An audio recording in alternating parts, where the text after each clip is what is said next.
Hi everybody, my name is Rupa, working as Assistant Professor in Chevrolet Engineering College in the Department of Electrical and Electronics Engineering.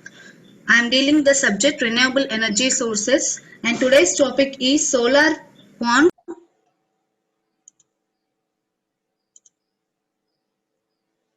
and solar still and thermal extractions.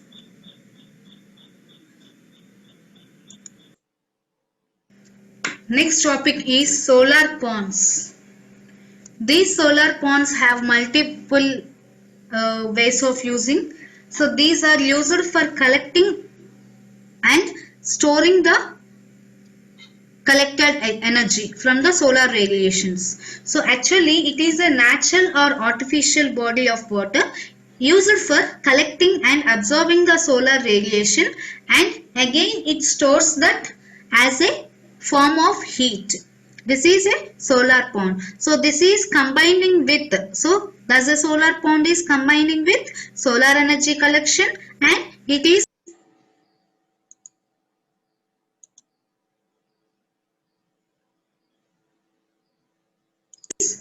heating, sorry, it is storing the heat sensibly. Okay, so very simplest type of solar pond is a shallow solar pond. It is a shallow solar pond, simplest type. It is about 5 to 10 centimeters deep and with a radiation absorbing of E-black plastic. E-black plastic, we are having this E-black plastic coating at the bottom only. So if you see in the diagram, we can see we have the idea of the solar ponds. So this is a small shallow solar pond.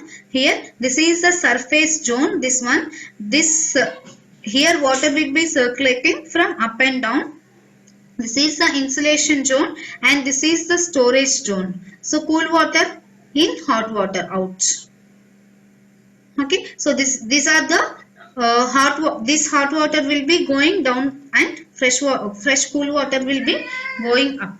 So see, the sun radiations are coming onto the pond and it is collecting the solar radiations, it is absorbing the solar radiations, and again it is storing. So and inside a bed of insulating material. See here, insulating zone is there.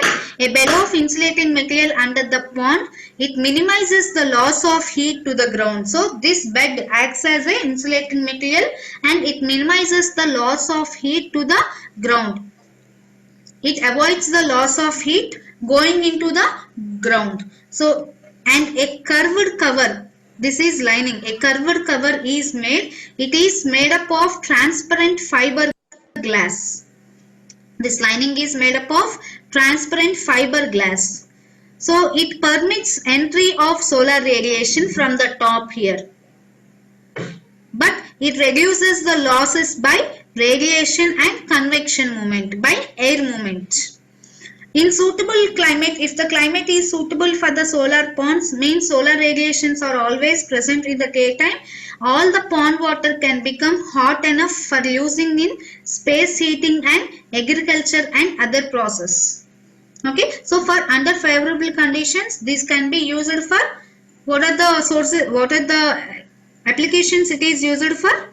It can be used for space heating, agriculture and other process, etc. In shallow solar ponds, as described above, what I said, water soon acquires a very uniform temperature. Okay, so the time required for the water to attain a uniform temperature is less. However, water in such pond heats up usually only to a few degrees only. So we cannot attain high temperatures here because of natural convection currents which are set into motion as soon as the heat is absorbed at the bottom. Due to this conventional movement of conventional currents, motion of conventional currents, we can attain only smaller temperatures up to few degrees. If you take a deeper pond here, also we can have temperature variations. So what may be the shallow or deeper ponds? Temperature variations will be existing definitely. So loss of heat from the surface, especially it is at night, loss of heat will be resulting at night especially. So because this results in circulation of water by convection. So if the water is lost, the convection circulation will be start. So this situation is changed if the pond contains a salt water at the bottom and with a layer of fresh clear water on the upper side. So if you take salt water on the bottom side and if you take upper water in the above bottom side, we can reduce the losses. So because of this salt content we are taking at the bottom, the solar pond bottom water is denser. These are more heavier than the cool fresh water at the top. So as these are denser at the bottom, they cannot rise upwards. So bottom water will be at the bottom only and fresh water will be on the top only. So a relatively stable layer of heated salt water is produced at the bottom of the salt with a lighter layer of cooler water on the tops. So this cooler water acts as a heat insulator above it. So actually we can call the solar pond as artificially constructed pond, in which temperatures we can rise to our desired values. And the best term for this solar pond is, we can call it as salt gradient solar pond or non-convection solar ponds. Okay, so we can call the solar ponds as specific terms as salt gradient solar pond or non-convecting solar ponds. Okay, these two are different from the shallow solar ponds. So solar ponds has high promise nature over a flat plate collectors. So they can definitely overcome the disadvantage in the flat plate collector, and they can be used for the energy storage by employing a mass of water for both collection and storage of solar energy. Okay, so the solar energy stored in this is of low grade. Low grade means it is from 60 to 100 degrees Celsius only. Thermal form. This is called as thermal form. And it is a suitable item for the suitable application for the suitable activity for the various applications such as space heating, industrial process heat to obtain mechanical or electrical energy. This is solar pond.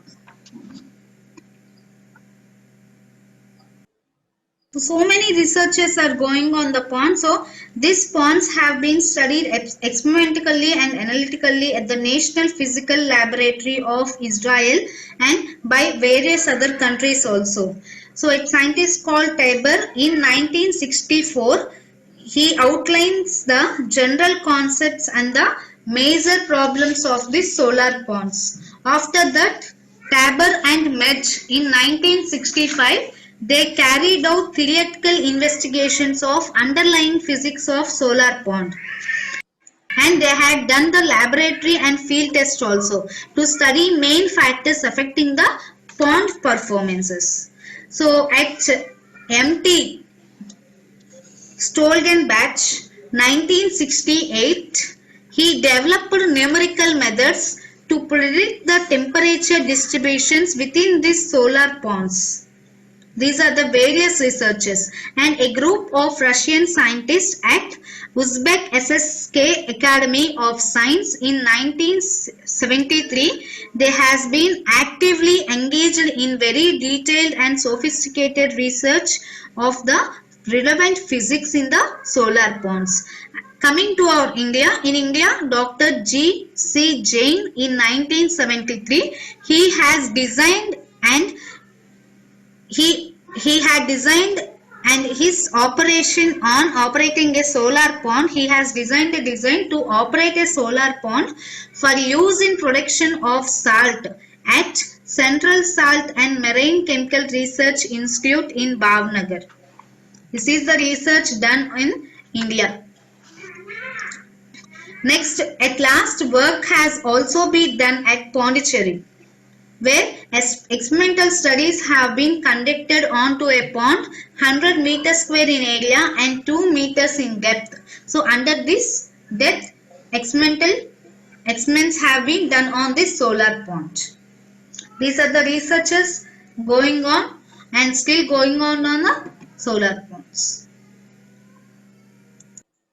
This is the principle of operation and description of non-convective solar pond.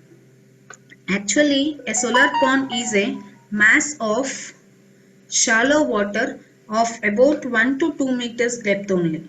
So, with a large collection area, it acts as a heat trap. 1 to 2 meters means it is a low area. If you have a capacity of large collection of area, it acts as a heat traps. So it contains this solar pond contains some dissolved salts to generate a stable density gradient. Okay, so this dissolved salt will be in types of layers. Some part of incident solar radiation will be entering the pond surface and it is absorbed throughout the depth, and remaining will be penetrating through the pond and it is going to the downwards absorbers black bottom plates. So if the pond is firstly filled with fresh water, the lower areas will be heat up, and when the lower layers are heat up, they expand and they rise to the surfaces. So because of this rising and again going down, this is convective mixing, and due to this convective mixing, there is a disadvantage of heat loss at the surface.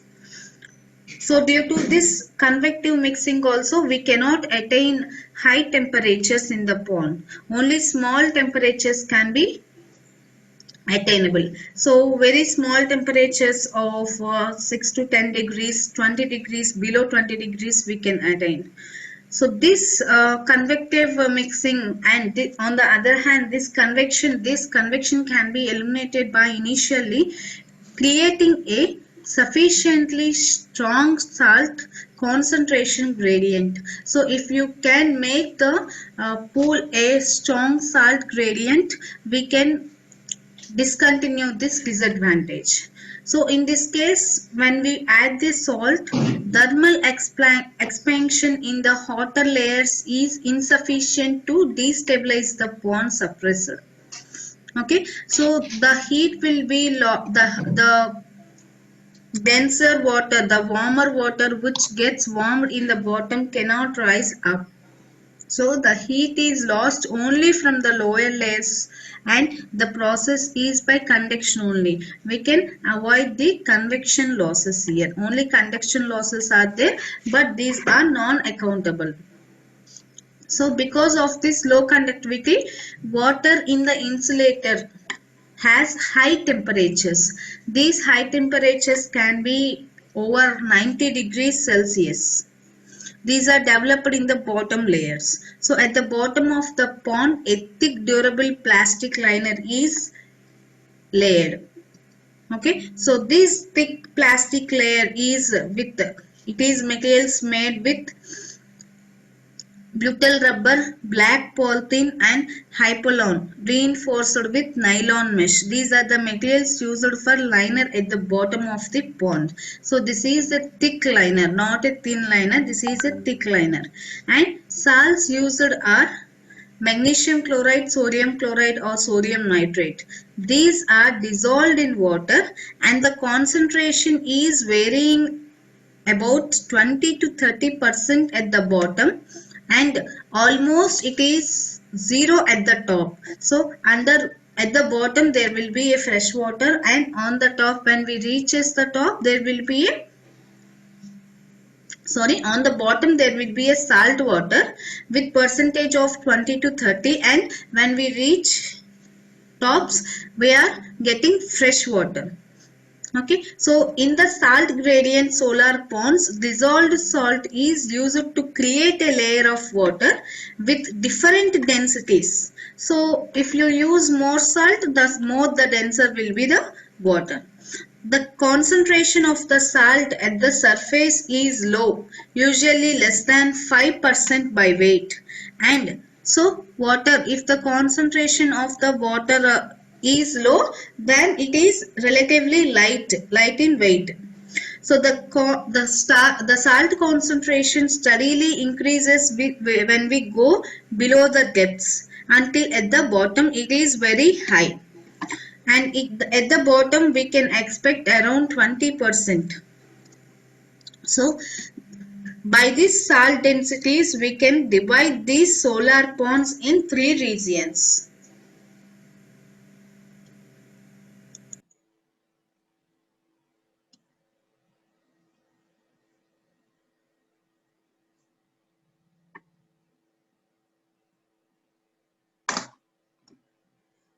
Depending upon the salt percentage, salt gradients we are using, this solar pond is divided into three regions.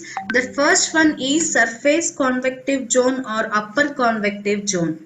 So on the upper convective zone we are having fresh water. So on the top we are having fresh water, and the depth of this surface convective zone or upper convective zone is around 0.3 to 0.5 meters, and the salinity, the percentage of salt present in this is less than 5%. And second zone is non-convective zone, and it is from depth 1.5 meters. And as we go on to the bottom, we said that salinity will be increasing. And the third stage is, that is the storage zone or lower convective zone. So here we store heat. That's why it is called as storage zone. Or lower convective zone means it is having last convective zone. It is the last convective zone. So what the depth is 1.5 to 2 meters. So if you observe the three zones here, so lower convective zone up until last we have only 2 meters. So we can build a solar pond with 2 meters depth. Okay, maximum we can go to up to 2 meters depth only. Here the salinity percentage will be equal to 20% approx. Okay, so if we want to do any physical considerations about this solar pond, we choose the second zone, non-convective zone, which is at the depth of 1 to 1.5 meters. So this is better for our physical examinations. Okay, so at the bottom there is a storage zone. It is typically 1 or 2 meters depth, but it can be as little as a half meter or as much as several meters deep. Okay, the surface convective zone usually have a small thicknesses. So they are having small thicknesses around 10 to 20 centimeters. In a low or uniform concentration, it is close to zero. As well as fairly uniform temperature, it is close to the ambient air temperature.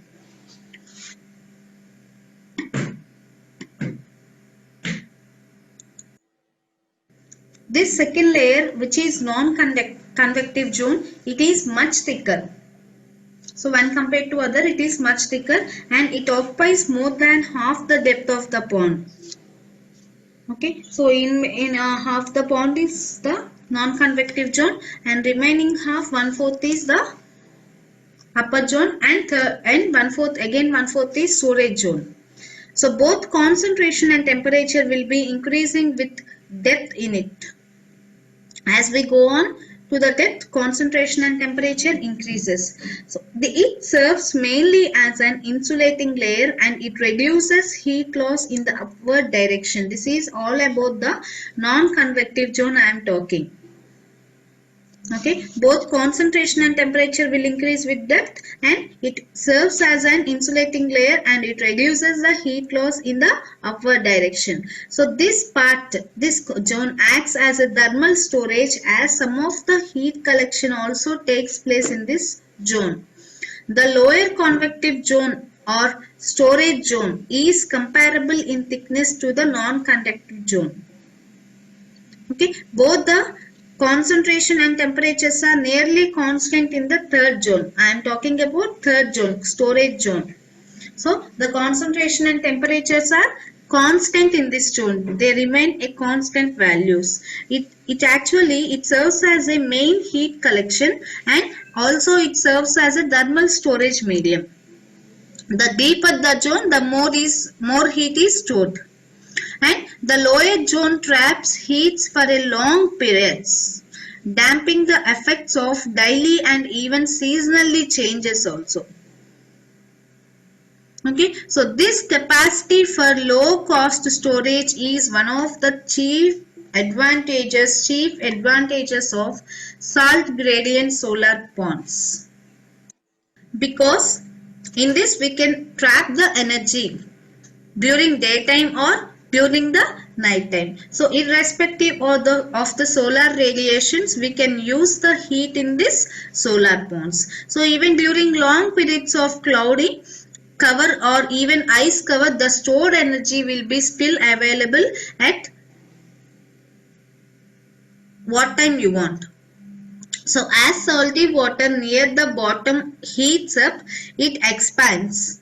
However, it cannot rise because it is denser than the less salty water above. So though they are heating up, they cannot rise up due to the salt we are using in the bottom. So thus a solar pond is defined as a non-conductive, and the warmer water stays trapped below only. But though we do this, some heat is lost by convection to the surface, but this process is much weaker than the convection process. So lower waters may even warm up to and above the boiling point of the pure water also. The highest temperature we attained up to now is 108 degrees Celsius, and it is attained in summer, in the season of summer, at the year 1980 at University of New Mexico in Albuquerque. Okay, so at this place at University of New Mexico, we are attaining the researchers have gone through 108 degrees temperature, Celsius temperature in the solar ponds. So depending upon the location, water clarity and temperature, the solar pond can capture about 10 to 20% of the solar energy hitting its surface, and remaining 90 to 80% will be wasted. Though it is wasted, it is the cheapest method of storing the heat here. So hence 1 square meter of pond can supply 1/2 of 2 gigajoules of thermal energy per year, and the average temperature maintained per year is 40 degrees Celsius to 80 degrees Celsius. So this look as the same flat plate collector. A flat plate collector of the same area will be twice as efficient but cost 10 times as much.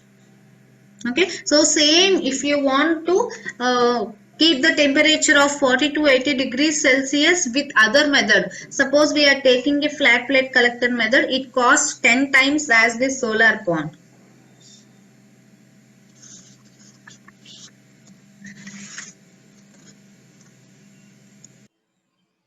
The main quality of this solar pond will be depending upon the salt we are using. Okay, so the salt gradient gives the efficiency of the solar pond. So this is the most important factor. This is the most important salt. This is most important work to do. So this important particular salt particle used in the solar pond should have some characteristics. So for creating a density gradient, this salt should have some characteristics. We will see those characteristics. First one is it must have a high value of solubility. Okay, high value of solubility means it has to be diluted or dissolved into the water quicker. Okay, quicker, and no more remaining should be there after the dissolution of salt. So if this is high value, this is high value of solubility is there, it allows high solution densities. Okay, and this solubility should not vary with temperatures. If the temperature of the water is more, the solubility should not be reduced. It should be constant over all the temperatures. Its solution must be adequately transparent to solar radiations. Okay, so once the salt dissolves in the water, and this solution should look as a pure water. Okay, the looking should not change with impurities. So it should be fresh. It should little be equal to the looking of the fresh water. So it should be transparent without impurities to the solar radiation. If it is containing any impurities, the impurities absorb the solar radiations and they does not allow the water to heat. Okay, and it must be environmentally benign, safe to handle the groundwater. Okay, that's all dissolved in this. If it goes out or if it is used to some utilizations, it should be environment friendly, and though large quantities of living beings are using this, it should be safe. Okay, fifth one, it must be available in abundance near site so that its total delivery cost is low. Okay, where we are working, it should be nearer. The pond should be, we should create a pond, we should design a pond to our near working places only, so that the cost will be reduced. Okay, delivering cost means the transportation cost will be reduced.